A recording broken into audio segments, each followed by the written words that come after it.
I'm E-House. And I'm Andre, what's up? And yeah, we're filming a video together. It's gonna be a fun time. Hell yeah. And comparatively to what you might expect from Andre, it's gonna be a little different maybe, because we're doing a gear video. Yeah, gears are good. I mean, you need gear in order to play. You do. And so what are we talking about in specific? It's just about, lightweight setups for playing airsoft. Well, because, I was actually thinking about this recently, and I approached Andre with the idea. I'm like, everyone seems to ignore just talking about building just something super duper lightweight and just not running a loadout that's meant to have any kind of realism form factor and is just meant to be raw functionality. And I figured who better to ask than, the 3-gun shooters of airsoft, a Speedsofter. So yeah. Cool. So let's get started here. So what's your number one question? My number one question is, we see all kinds of stuff, on the field with different people. What are kind of the preferred platforms for, a Speedsoft style loadout? Well, there's a couple. Well, generally you see battle belts and plate carriers. Every once in a while you do see some chest rigs, like the old school Condor ones, if you guys remember those, are really small ones. And so those are really the basic platforms that you've got. Okay, so now I guess the next question is, which of those do you prefer? What are the advantages and disadvantages, in your mind of those different platforms? Personally, I was never a huge fan of plate carriers. The reason being is that it got really hot really fast. Mm-hmm. So I don't like being hot, and especially when I'm playing and going gun ho and stuff. So being really hot is really annoying. So especially those plate carriers that come with fake stacky plates, it's not really form fitted to my body, so it kind of feels uncomfortable when you're moving and stuff. So I just ipsnay those out and just take them right out because it gets too annoying. And then, like I said, I don't really like plate carriers at all because it gets hot. So my preferred is either a battle belt and my chest rigs. I just picked up a new chest rig, but that is for a video for another time. Yep. Stay tuned to his channel for that. So would it be fair to say then that basically you don't care about form factor at all? It's all about what is going to breathe the best and move the fastest. Not necessarily move the fastest, as much as it's going to move with my body as I contort it to whatever I need it to do. So it's not going to get in your way at all. Exactly. And that's one of the big disadvantages of plate carriers is when you have armor plates on, mm-hmm. sometimes that can get in the way of shouldering your rifle or moving around and stuff. So that's bare bones is what you want to do as much as possible, just bare bones. Yes, correct. All right, so for a belt setup, what I usually put on are my pouches. I got here Blue Force Gear Helium Whisper System. They're the triple stack or quadruple stack MP5/MP7 mag pouches. And on the back, I got my dump pouch because you're obviously going to need dump pouch as much as you have as many mags as you got. And then I have 2 different types of platforms on here. I have one for my pistol and I have one for my rifle. If you guys know the universal tactical clip for your rifles, I have that on as well. So whatever rifle or whatever platform I'm running on, I have both of those holsters right there. And the reason that clip works obviously is because with your preferred platform, just again, looks don't matter, nothing matters. You run a really short rifle. Yeah, really short. Well, I would say medium to short. It's not super. What's super your short. definition of medium? 7-inch. Yeah, that's pretty short by my standards. So you have a 7-inch barreled rifle. Correct. And usually you run the stock collapsed because I don't have a collapsible stock. It's just it's the Madable Ultralight. So it's just one setting and that's it. Yeah. So you've got a light stock, short barrel, so that holstering on your belt actually works. Perfectly. So slings. Do you ever use slings at all? So when I used to run my plate carriers, I had carabiners hooked onto the back with my sling, and I had a 1-point sling coming down on my rifle. Now the problem with that is when I'm shouldering or transitioning, it was hard for me to move it back and forth. So that's why I took it off completely because it was getting way too annoying. So it got in the way. Yes. So, and with how light the rifle is, and with the fact that you're not playing super, super long games, mm-hmm. It wasn't as important to have that weight distributed or have, a support mechanism. It was more important that it not get in your way. Exactly. Okay. So moving on to my chest rig, the micro chest rig from HSGI, I have my 4 taco pouches with 1 extended. I do have 1 extended mag that I need to put in there, and I have 4 regular sized mags in here. So that's what I have just built on it. It's super light and it's small and it's perfect for what I needed to do. Okay, so now are the magazines all you carry, or do you run that in conjunction with like a holster on your belt? Or correct, yes. Well, not and, on my belt. and a dump pouch. So the reason why I got this chest rig in the first place is so I don't have to run my belt along in conjunction with this. So I can just take my paddle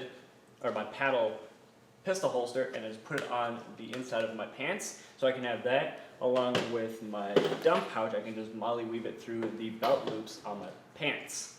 So it's super small, it won't get in my way, and it forms to what I need to do. Okay, so it's just magazines, gun, dump pouch magazine. Exactly. So you're talking bare minimum, bare essentials. Exactly. All that you need for like a 5 to 15 minute game. Yep. Nothing more glamorous. Nope, nothing more. So I guess I would ask next. Now, obviously, at River City and at some other fields, you go out for a while. Do you bring like a bag with you to respawn? Yeah, I just recently picked up the the NC Star competition range bag for your pistols, and it kind of can do pretty much a bunch of other things. So I'll have more videos on that later on. But I usually just take that, I put 2 pistols in there because you never know if you're gonna have one pistol goes out and you have another one, so you have to run all the way back. Especially at River City, it takes a minute to get back. So I usually bring 2 pistols, my ammo, and some extra batteries for the contour. So you're not as concerned with keeping yourself running for long duration, not having to go back to respawn, like why I carry a handgun and a rifle when I'm playing. Yeah. You're more concerned with keeping yourself running for those short duration games and having nothing more than what you need, and then you can go to respawn between rounds if you need to. Exactly. Okay, so that makes sense. Yeah. So now here's a question. Radios. Do you ever use them? Why or why not? And how or how not? See, I would love to use a radio, and I would like to have people that I could run with radios in conjunction with that when I'm playing, but I can never find people who obviously want to spend the money for a radio or want to do it in the first place. I would love to. It's a great addition to when you're playing, especially if you're playing short durations of games, and spotting people is a great tool to have. If you and your team want to be functional on the field, I would get yourself a good radio and headsets. Well, we're just going to have to get you playing with Gun Gamers crew more than. And then I guess the next question I have is, what about grenades? Do you ever carry those? I've tried using grenades once before, but my problem with grenades is if I never remember to use them. I have one and never remember to use it because I don't really have any need to use it all the time, because I just run in there, I get the job done, do the objectives, I never need to use the grenade. So I usually just forget about it. Okay, so what I'm hearing is, and I'm not going to put words in your mouth, so stop me if I'm being incorrect here. What I'm hearing is, if it doesn't give you an immediate, tangible advantage in a short duration gunfight, you're not interested. Exactly. So you want to keep it as bare bones as possible, so literally just ammo, because that's all you're going to be using to deal with people. Yep, pretty much. So I guess that breeds into the philosophy then of, that's why you get up so close, because then you have the advantage, or you don't have to use much ammo to get people out, because you're not suppressing fire at long ranges. Correct. All right, so Andre, I have to ask, why the dye mask? You know what? Initially, when I bought the dye mask in this area where I live, which is Rochester, New York, no one ever had a dye mask. I've never seen anybody run it. I've never seen it on the field. But in California, it's more popular. And I've seen a lot of people running them, and I was just curious as to why they use them. So there's a lot of different forums that I went through, and they said they don't fly, they're really great. So I was like, well, I guess I'll try it out and see how it works. I picked myself one up, and I used it for the first time, and I loved it from there on out. And then ever since then, Speedsoft just became more popular with the dye mask. It works, it doesn't fog. There's a lot of, I've used tons of goggles in the past. They have fogging problems, and I never liked the lower face mask. It just never fit my face right. I mean, I can confirm I've used dye masks. I own one. They really are that awesome. So if you're looking at getting a dye mask, especially if you're watching this, you're looking to get started, playing CQB or indoor, and your field either requires or you just want that lower face protection, I think they're a very good option, actually. I would say you should always have some sort of lower face mask protection, whether it's a dye or the mesh lowers. You should always have it, because especially playing indoors and CQB areas, you should always have something to protect your face, because nobody wants that dental bill later on. I know a lot of guys will actually, at big Milsim games, when they're outdoors, they won't necessarily have their lower mesh on. But then if they're going to go indoors, they have it set up so they can clip it to their helmet. That's actually kind of how I have mine set up, so I can run it in my assault pack. Yeah. Okay, so secondary weapons, or like when you're running your rifle, do you also run your pistol? I never run secondaries. The reason being is 9 times out of 10 I've always lost them. So I usually lose my pistol or lose my rifle on the field. It's weird that it might sound like that, but yeah, I lose my stuff. So I want to have one gun that prioritizes what I need to do. If I feel like using an M4 one day, then I'll just use that. If I feel like just running pistols, I'll just use that. I never run two. I've tried it before, and like I said, I just lose my shit.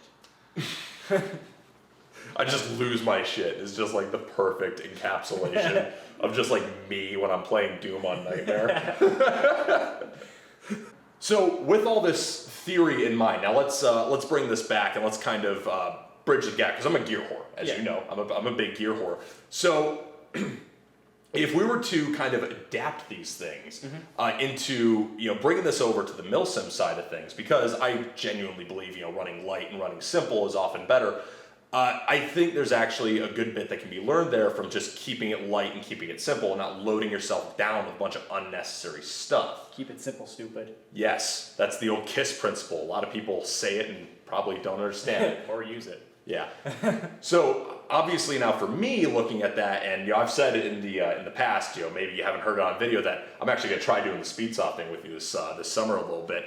So what I would probably do then, looking at what you're doing, is I would still probably use a secondary weapon just because I like to. It's fun. But what I would do is actually, I'd just run this Ronin Tactics belt. Yeah. I mean, you're actually looking at what I would probably do. I mean, I have a grenade, which I may or may not ditch, but I have secondary weapon, 2 magazines, and then 2 rifle magazines. So I could just swap those for flash mags as opposed to mid caps, because Speedsoft isn't about realism. So well, I mean, some people use mid caps. I'm sure some people do because they're very simple. They feed very reliably. You don't have to wind them. Yep. But for me, I want to have a little bit of a higher ammo capacity. And again, since who cares about realism when you're running the Speedsoft kit? Especially running indoors, you want to have a little bit more ammo capacity, because having to reload indoor is going to be a pain in the ass. Unless you really want to and have that high stress reload, then that's probably something for you. But generally, just having a high cabinet works the best. Yeah, but if, obviously if you're running flash mags in a very low profile setup, you can have that much more ammo capacity and that much lighter of a setup. So I think that's something that you can kind of look at and say, okay, where can I sacrifice, milsim or realism for just having more ammo in less space, because having more in less space seems to be, what you're going about with your gear theory. Absolutely. All right, so one last question, and this is the burning question everyone wants to know. I'm sure there's a million comments on this. Why the beanie? You know what? It keeps the sweat out of my eyes, and it actually keeps my head cool from the burning sun. All right then, fair enough. Yeah. So, I think that's about it. I think we've pretty much covered everything. So, Andre, as always a pleasure. Absolutely. Talking to you on camera way less than I talk to you off camera. So, this is Andre from All Things Speedsoft. He sucks. No one likes him. No, nobody does. The hate is real. Yeah, I hate him too. The tactical wizard really hates him, but I had to leave him at home. He couldn't even handle this. No, definitely not. I'm E-House. I'm Andre. And, catch you later. Peace.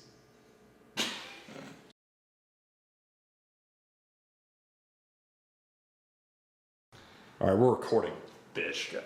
I'm glad. Yeah? Are you glad? I am glad. I'm not glad. No? I'm not glad that I'm here. I don't know why I drove out here. I don't know why I play here. Feed my skinny ass. Yeah, I do have to feed your skinny A ass. little bit, yeah. Get you to be big and strong like me when you grow up. You're younger than me. I'm not. Oh, God.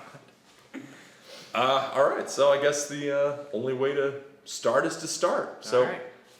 I'm E-House. My name's Andre. And holy shit, yeah, we're doing a video together. Gonna be. Maybe I shouldn't epic. start right off with holy shit. I wouldn't say shit. It's YouTube. Yeah, hold on, alright.